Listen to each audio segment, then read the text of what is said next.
Welcome to Steve Mululu Show. I hope you had a beautiful day. I had a nice chill day, nice Sunday. I walked the dogs this morning in my complex because we're not allowed to go anywhere else. And of course, I took it easy, just chilling around. But it got me thinking, why do most of us feel like frauds? Why do majority of people suffer from imposter syndrome? It brings me to one of my other favorite quotes from Helen Keller. I quote, "Character cannot be developed in ease and quiet. Only through experience of trial and suffering can the soul be strengthened, ambition inspired, and success achieved." End of quote. Imagine you had a safe with 10 million rounds in it, and this safe had a combination lock that required 6 numbers to open. How much would that tiny piece of paper with those 6 numbers mean to you? What will you do to get that paper? And if you got that paper, how valuable will it be to you?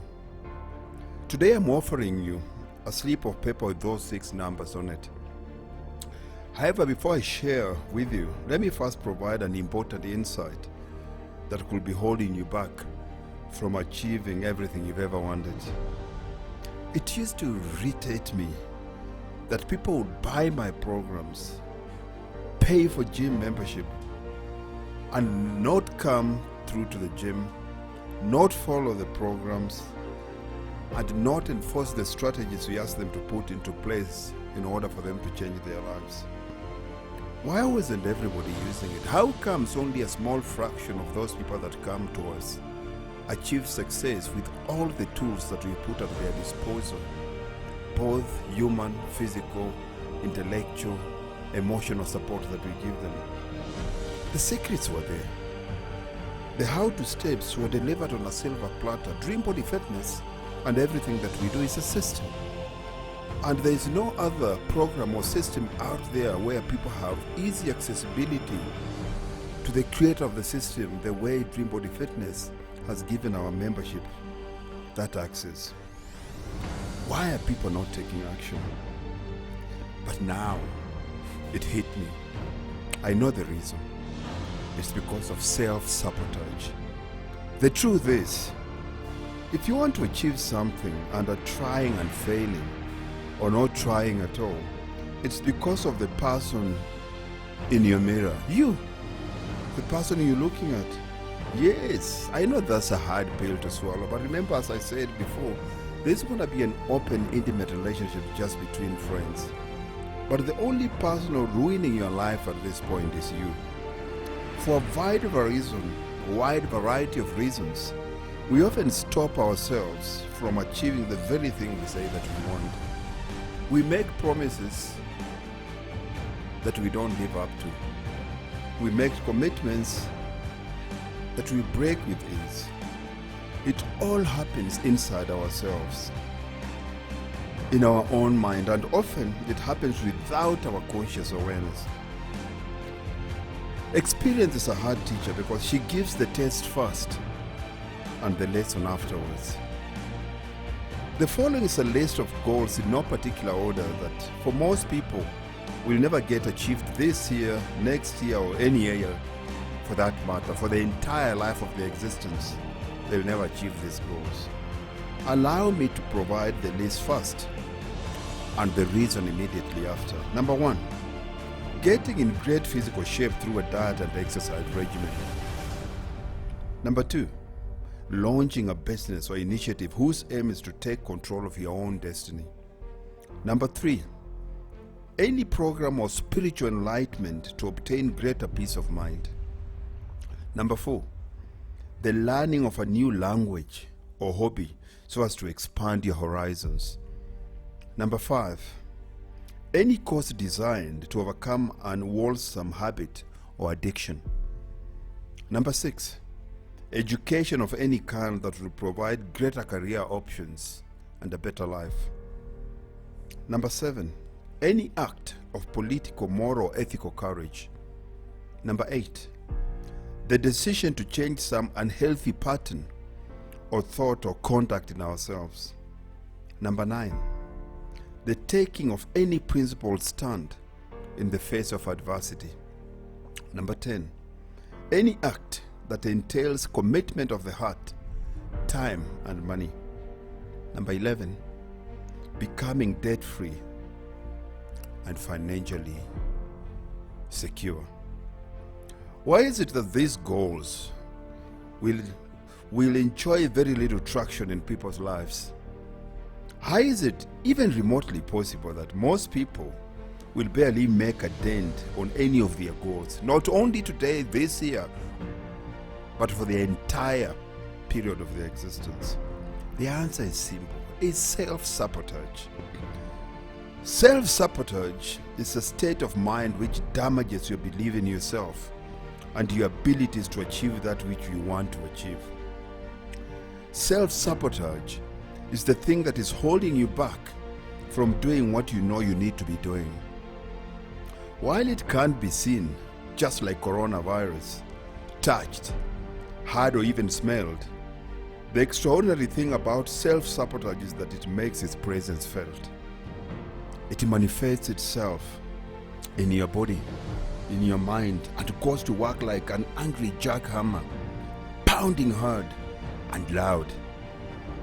What does self-sabotage feel like? It begins with sadness, stress, distress. We feel like an impostor, like a fraud, like someone who is unworthy of success, and we begin to act in ways that work to repel success. It pervades everything that we do. How we think, how we talk, how we walk, and even our posture and facial expressions is impacted by it. We feel unloved and undeserving of success and begin to act in self-destructive ways. In effect, we seize failure from the jaws of victory. Self-sabotage is negative energy. It has no redeeming value. It exists to imprison, not liberate talent. Its goal is to take you off course and keep you there. Self-sabotage is self-generated, self-perpetuated, and hell-bent on your self-destruction. Self-sabotage does not play to wound. It goes straight for the jugular, baby. It plays to kill. It places a bull's eye on whatever you want to be, have, and do, and aggressively works to kill your hopes, dreams, and your fondest desires. To beat self-sabotage, be prepared for war. Gear up. Get your arsenal in place, as it understands nothing but brute strength, and it will not give in without one hell of a fight. How do we deconstruct self-sabotage? Self-sabotage is as dumb as it is forceful. It leaves clues and has a working game plan which can be broken down, picked apart, and overcome with persistence. There are 4 self-defeating elements that disrupt our abilities to fully pursue our goals. Everyone, including you and I, share these characteristics. The extent to which they result in self-sabotage and interfere with our abilities is only a matter of degree. Number 1, negative self-talk. Think about what happens when you begin to even consider working on a new project or goal. When you simply get the whiff of any idea that lies the slightest bit outside your comfort zone. As if operating on automatic pilot, self-sabotage immediately goes to work. It wastes no time in sneaking its way into your head, planting seeds of doubt, uncertainty, and fear. And like a knee-jerk response, you immediately begin to focus on the negative over the positive, on what's bad instead of what's good, on the reasons why you can't rather than the reasons why you can. If you want to win the battle of self-sabotage, the only way is through it. That small voice telling you right now that you're not good enough, you're not smart enough, or you're unworthy of success is a lying son of a bitch. Don't listen to it. Ignore it. It's no good rotten contrail that must be met and overcome by a strong, healthy mind and fueled by an indomitable spirit. What is the good news here? Your beliefs, thoughts, and reactions are the things that you are in complete control of, which is to say, you are always working from a position of strength. You just have to convince yourself of that. Remember, act as if. Act as if. Fake it until you make it. Number 2, avoidance behavior. There are some types of behaviors which tend to increase and empower self-sabotage. One of the most common of this is procrastination. We all know this malevolent friend which tells us of the extensive list of better things we can choose to do in the moment instead of working on what is most important. Procrastination is a special and pervasive type of avoidance. By making excuses or by doing something else, you are actually avoiding the priority activity which will lead you to the goal. Be mindful. Avoidance behaviors are the root of most fears and anxieties. Overcoming the gravitational pull of avoidance behavior is not easy, but it can be done, and it must be done if you have any intention of making your mark on this world. Procrastination, like any form of avoidance behavior, is a choice. And to fully appreciate the value of that statement, you must understand the purpose of making a choice. Every choice you make, regardless of size, must have a purpose, which is to advance you north in the direction only of your goals. Every choice counts. There are no insignificant choices in life, no neutral actions. Therefore, overrule the voices in your head by choosing to engage in proactive behavior. Always answer with action. By doing so, you'll overcome the devastating impact of self-sabotage. Number 3, focusing issues. Self-sabotage is a devious little monster that loves to impede your focus. It thoroughly enjoys manipulating and distracting you with unnecessary and irrelevant low-level activity. You cannot afford to give self-sabotage the upper hand, nor can you afford to devalue your talents and reputation by having a focus deficit. Without a long sustained focus, you place a death sentence on your goals and you will eventually wind up on the endangered species list. That is how this bastard works. Self-sabotage or resistance in any way hates focus for the simple reason that it knows it is the losing fight. Focus is the ultimate power move, for the simple reason that the primary objective of having focus is to dominate your market, to intimidate weaker competitions, to overpower fear, and to fast-track your goals. Focus is the big stick that allows you to give your life and your goals the time, the care, the attention they totally deserve. And of course, the last one is number 4. Decreased energy and motivation. Decreased energy and motivation is the end result of a negative self-talk, avoidance behavior, and focusing issue. They grind on you and work to beat you up and wear you down. Here is an outstanding rule to remember, especially when it comes to you getting close to the end, to success. While self-sabotage is always lurking nearby, the danger is greatest at the beginning and near the finish line. At the beginning, the tactics of self-sabotage are little more than the whispering of a few words of doubt. A symbol is all it takes to get most people to give up on their goals, throw in the towel and surrender to self-doubt. It is sad, but true as to how little faith people have in themselves and their ideas.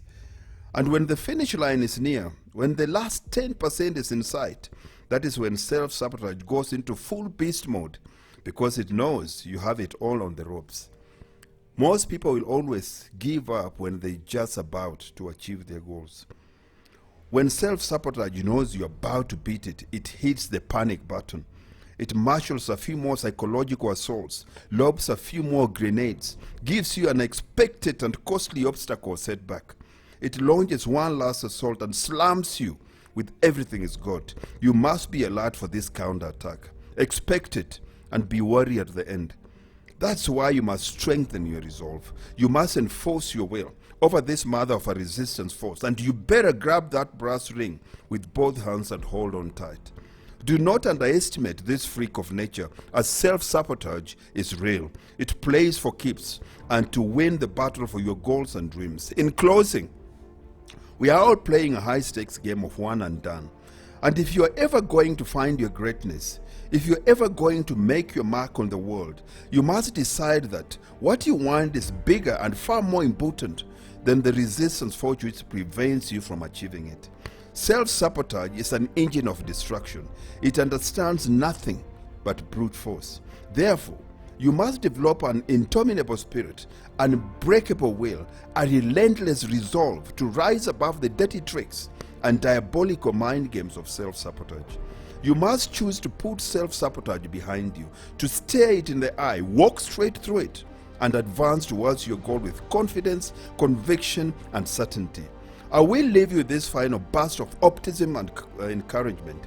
If resistance and self-sabotage couldn't be beaten, there will be no Eiffel Tower, there will be no man on the moon, and certainly no free Azania. We are wrong if we think we are the only ones struggling with the resistance and self-sabotage issues. Everyone deals with the same issues, but the great ones fight their way through it and make big things happen. It's time for you to unleash your greatness and make your work in this world. Remember, success is simply a matter of different levels with different devils.